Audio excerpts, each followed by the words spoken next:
হরে কৃষ্ণ।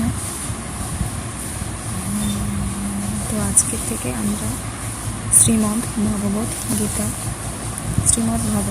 যথাযথ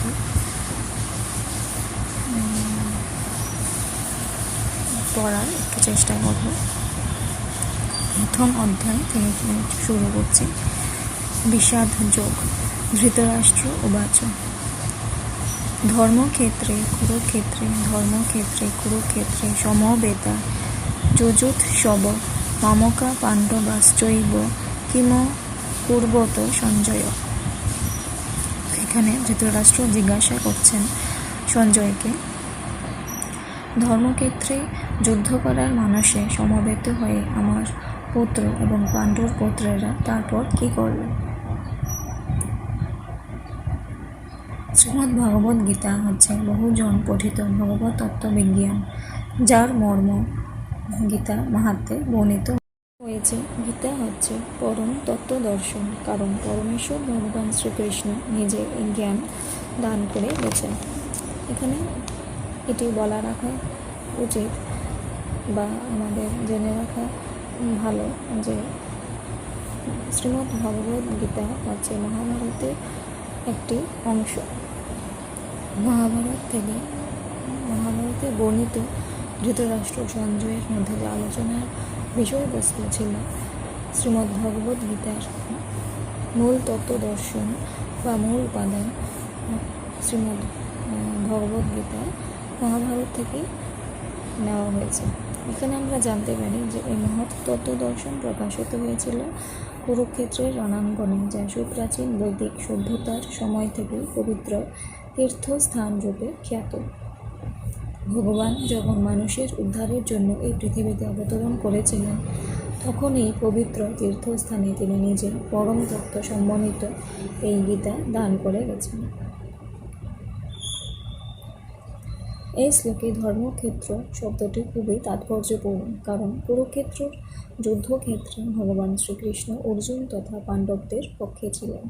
দুর্যোধন আদি কৌরবদের পিতা ধৃতরাষ্ট্র তার পুত্রদের বিজয় সম্ভাবনা সম্বন্ধে অত্যন্ত সন্দিগ্ধ হয়ে পড়েছিলেন। দ্বিধাগ্রস্ত চিত্তে তাই তিনি সঞ্জয়কে জিজ্ঞাসা করেছিলেন, আমার পুত্র ও পাণ্ডবের পুত্রেরা তারপর কি করল? তিনি নিশ্চিত ছিলেন যে তার পুত্র ও পাণ্ডুপুত্রেরা কুরুক্ষেত্রের বিস্তীর্ণ ভূমিতে যুদ্ধ করার জন্য সমবেত হয়েছিলেন, কিন্তু তবুও তার অনুসন্ধানটি ছিল তাৎপর্যপূর্ণ।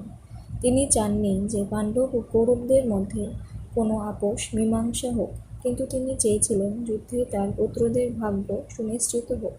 তার কারণ হচ্ছে কুরুক্ষেত্রের পুণ্য তীর্থে এই যুদ্ধের আয়োজন হয়েছিল। বেদে বলা হয়েছে কুরুক্ষেত্র হচ্ছে অতি পবিত্র স্থান, যা দেবতারাও পূজা করে থাকেন।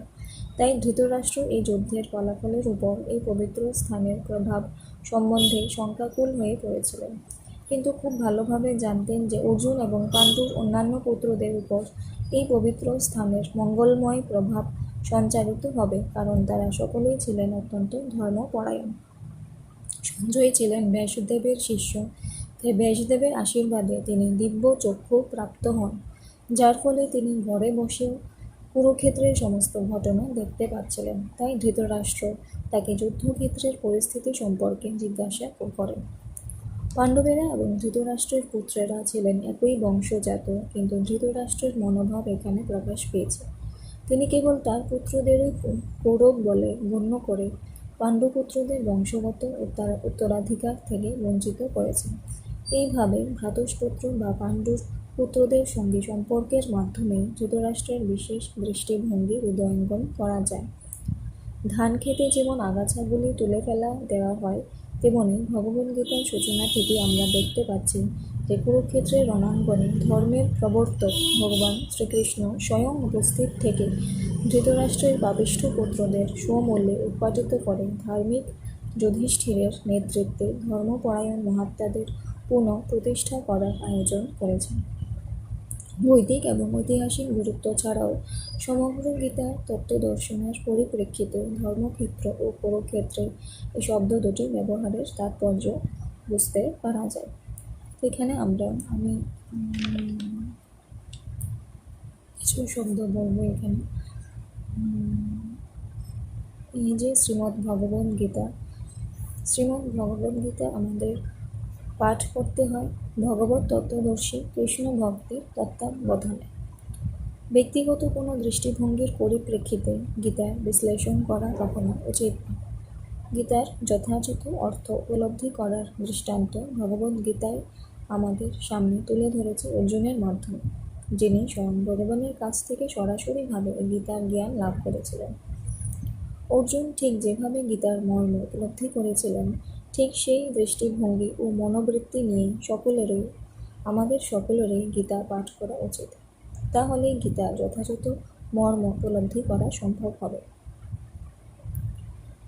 সৌভাগ্যবশত যদি কেউ গুরু পরম্পরা সূত্রে ভগবদ্গীতার মন গড়া ব্যাখ্যা ব্যতীত যথাযথ অর্থ উপলব্ধি করতে পারেন, তবে তিনি সমস্ত বৈদিক জ্ঞান এবং পৃথিবীর সব রকমের শাস্ত্র জ্ঞান আয়ত্ত করতে সক্ষম হবে।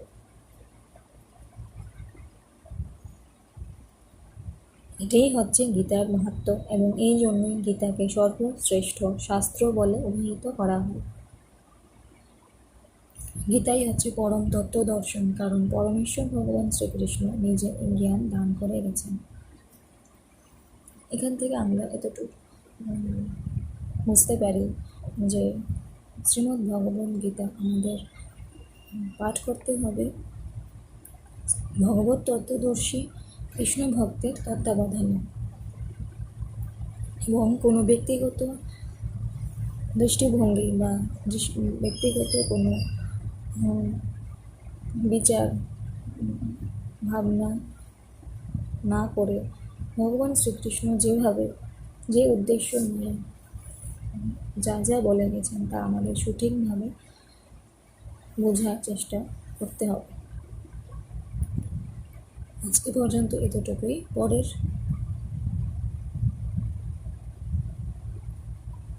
আলোচনায় আমরা পরবর্তী শ্লোক 2 প্রথম অধ্যায় থেকে পাঠ করব।